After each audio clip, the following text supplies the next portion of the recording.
Okay, how do we gather these data? We do it through something called the Current Population Survey. What that does, the government takes people with addresses. So you have to have a physical address. And they don't actually look by people for addresses. They take a list of all of the addresses in the country, all the houses, all the apartments, all the condos, all the everything, anywhere someone might be living. They take their addresses, they put the addresses in a computer, they pick out 60,000 random addresses, and they get a hold of the people who live at that address. Okay? I had this happen to me a few years ago. Right? For 4 months, you get a phone call every month from the Bureau of Labor Statistics, and they say, "Hey, are you employed? Do you have a job? Do you work out?" Right? So they find out you have a job. If you don't have a job, are you looking for work? Right? That basic question, employed or unemployed. And they ask you extra questions. Extra questions. So 1 month they're going to ask you about the house you live in or the apartment you live in or whatever you live in. Is the bathroom inside? How many bedrooms does it have? How many bathrooms does it have? How many square feet is it? Does it have a garage? Is it attached to somebody else's house? Whatever it is, they ask you a bunch of house questions. And then the other 3 months they ask you questions. So I was in the CPS during COVID, and they asked about side gigs. So think about COVID. Some people lost their jobs, and really all they had then was side gigs. They were delivering for DoorDash or, right, something like that. In my case, I referee. So I referee, mostly high school sports. Well, high school sports got canceled. So that side gig went away. Now I have another side gig which is doing consulting and stuff, and I was still able to do some of that, but I basically lost almost all of my side gig income. So they ask questions about that, and for 4 months. Then you don't hear from them for 8 months. And then they call you back for each month for the next 4 months and ask you exactly the same questions they asked you 8 months before. So you're in the CPS for a year and 4 months. You get asked the same set of questions twice, each month a year apart. So January, February, March, April, or February, March, April, May, whatever that is. Okay? And out of that comes the employment data, the unemployment data, all kinds of other data. All right? Does that make sense? I hope. Let's hope that makes sense. Now, they also do what's called the Establishment Survey, and in that they survey about 300,000 businesses. And they ask those businesses to report on their hiring, how many employees they have, how many did they fire, how many did they hire, blah, blah, blah, blah, blah. Okay? And that gives them employment data, not unemployment data, but employment data. You can imagine that every month those 300,000 businesses are not always on time. So these things get revised. The employment data gets revised all the time because it's not final till you have the data from all 300,000 businesses. And when you have less staff, which they do now, a lot of the staff got fired who worked on this, so you have fewer people doing it to try to get a hold of these 300,000 things. There's going to be more revisions, more changes, and it's going to add to this idea, at least, that we can't trust the data as much. Okay? All right. So we already talked about full-time, part-time. The statistics don't differentiate between full-time and part-time. We still know how many hours you work because that's part of the CPS. Did you work full-time? So there is that part of it. And so we know those data and they talk about them, but it's different. Now, let's go back and remember the definition of unemployed. Two things have to be true to be unemployed. You have to be not employed, and you have to be actively seeking. So let's suppose that for every day for 2 years you go looking for a job. I mean, on Christmas Day, you're out looking for a job. Every day you go looking for a job. And after 2 years, you haven't found one. And you say, screw it, I give up.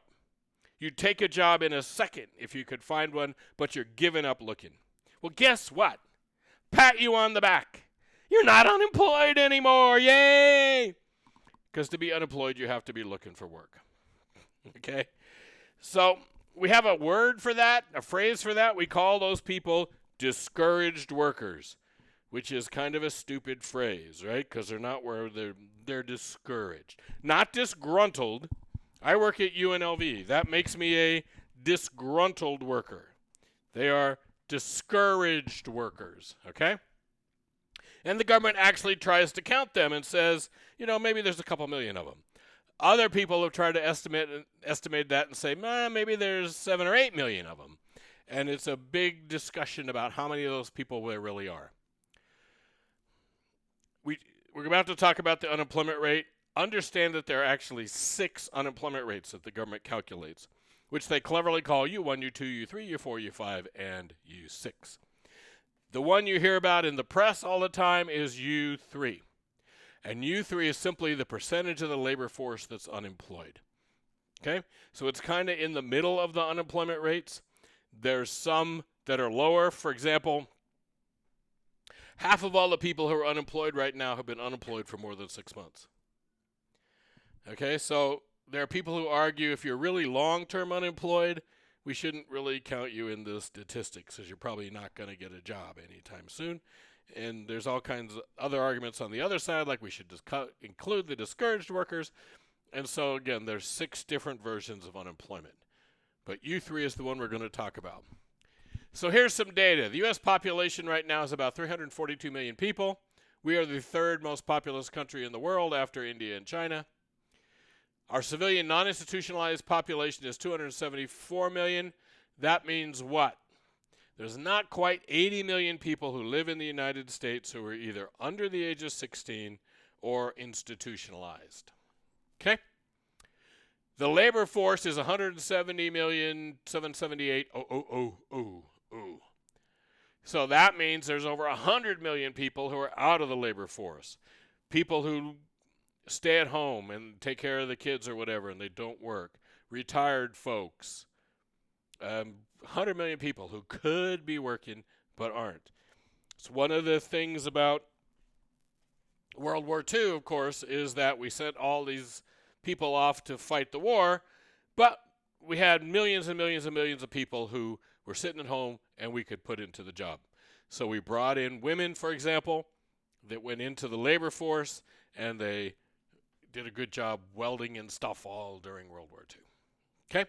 Of that 170 million, there's 163 million who are employed and 7 million who are unemployed. Okay? Simple? Yes. Hopefully. And you know now how those numbers are calculated. At least I think you know now how those numbers are calculated. So we have some percentages and stuff we calculate. One is called the labor force participation rate. The labor force participation rate is the percentage of the population that's in the labor force. So it's 170 million divided by 274 million, that's 62%. That means that less than 2/3 of all of the people over 16 who could be working are working. Okay? That number rose for a while, but it's kind of leveled out in the low 60s, and people argue about whether that's a good thing or a bad thing. The labor force participation rate for women goes up, has been going up. For men's been going down. Nobody really knows, good or bad, right? Just means, again, that there's lots of people out there who we could put to work if the need arose. And what's the unemployment rate? The U3 unemployment rate is the number of unemployed people divided by the labor force. That's 384 million divided by 177.78 million, and that's 4.3%. So of the people in the labor force, let's be clear, the unemployment rate is not the percentage of the country that isn't working. It's not the percentage of the country that would like to work. It's the percentage of the labor force that's not employed but is actively seeking employment. Okay? So it's a very tight definition of unemployed. So here's a graph. We like graphs, right? We're economists. We live for graphs. We need more graphs. Okay? This is the unemployment rate. Ignoring COVID, you can see that here in the oily 80s, it was over 10% and sort of hit that high again about 2010 during what we call the Great Recession. But most of the time, fairly low. Okay?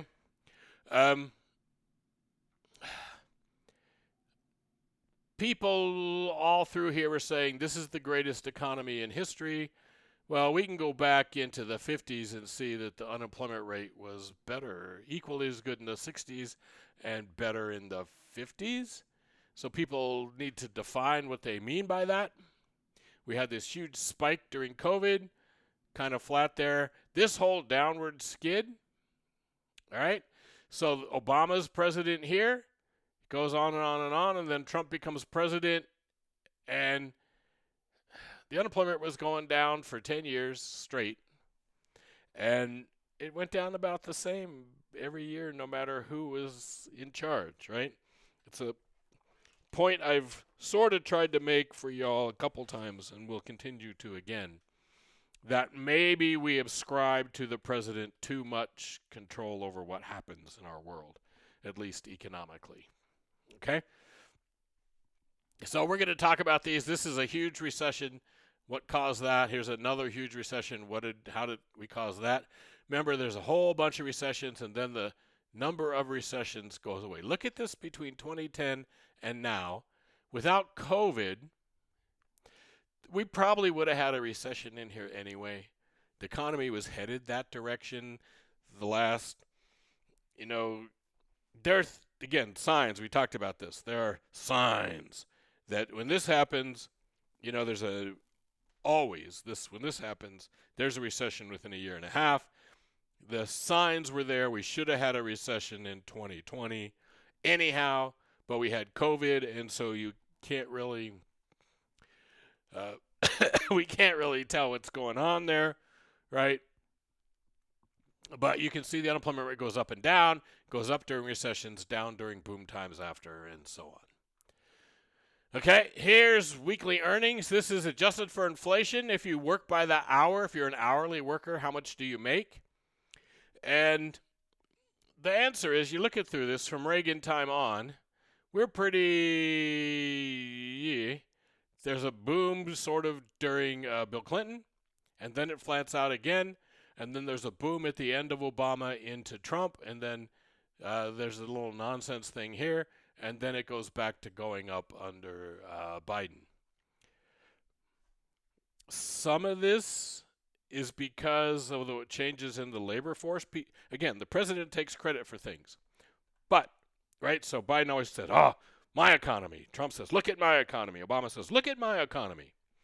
Okay? But let's think here. The number of young people is actually falling. The number of youngins in the United States is going down. What kind of jobs do youngins get when they're in high school, or they're working at Starbucks, they're working at Burger King, they're working at Taco Bell, they're working at, right? They start with these entry-level.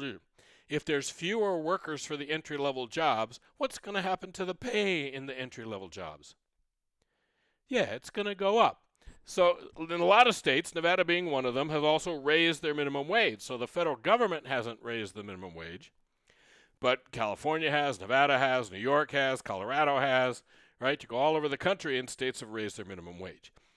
So we've seen this increase since about 2014. We've been seeing an increase in take-home pay for people who work in an hourly job. How much of that is due just to the changes in the labor force and the labor market? And again, not for sure, but it's something to think about, right? Now, we've also had two presidents here in a row who have said, I had the best black unemployment rate in history. Well, let me explain something to those presidentes. And again, we have this pattern here. If you look, here's Obama.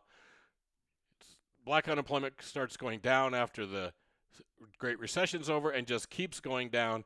And if I handed you that line and say, where do we switch from Obama to Trump? You can't tell. Okay? Pretty much that. But, what year does this start in? Well, let me be clear. Okay? The government didn't think it was important enough to figure out whether black people were employed or unemployed. So in the 40s and 50s and 60s, we didn't calculate black unemployment. We didn't start calculating black unemployment until the early 70s. Okay? And if that sounds weird to you, let's remember that black folks weren't allowed in the casinos on the Strip until the early 1970s. Yes? Let me say that again. Black folks were not allowed to stay in the casinos on the Strip in the 1960s and it was the early 70s that changed. Sammy Davis Jr. would go sing at the Sands, and then he had to go stay overnight at the Moulin Rouge because he wasn't allowed to sing at the Sands. Okay? So we don't know when the best black unemployment was. I'm betting if we knew, right, because this number is not below 5, doesn't go below 5 really. I'm betting if we knew what the unemployment rate for black folks in the 40s was, that would be the best time. Because if you know anything again about World War II, the Army reluctantly took in black soldiers and put them in segregated units. The Navy discouraged black people from coming into the Navy. They were only allowed to be cooks or laborers. In fact, the first black man to win a Medal of Honor during World War II was a cook who went up on deck on the Oklahoma during the battle and saved a bunch of lives and then shot down a couple Japanese planes with a machine gun. He didn't get his reward till after he was dead, right? Because the Navy wasn't giving nobody no cook, no award here. But what did that mean? Well, it meant we took all these white guys and we sent them off to Europe and we sent them off to Asia to fight the war. Millions and millions of them. And black folks moved from the south into the north and took their jobs. So, yeah, there was a huge migration of black folks north to take over jobs during World War II. It was economically probably the best unemployment rate for black folks was during World War II. But we don't know because the government didn't think it was important to figure out whether black folks had jobs or not until 1972, right? Not that there's like race stuff going on in the 60s and stuff.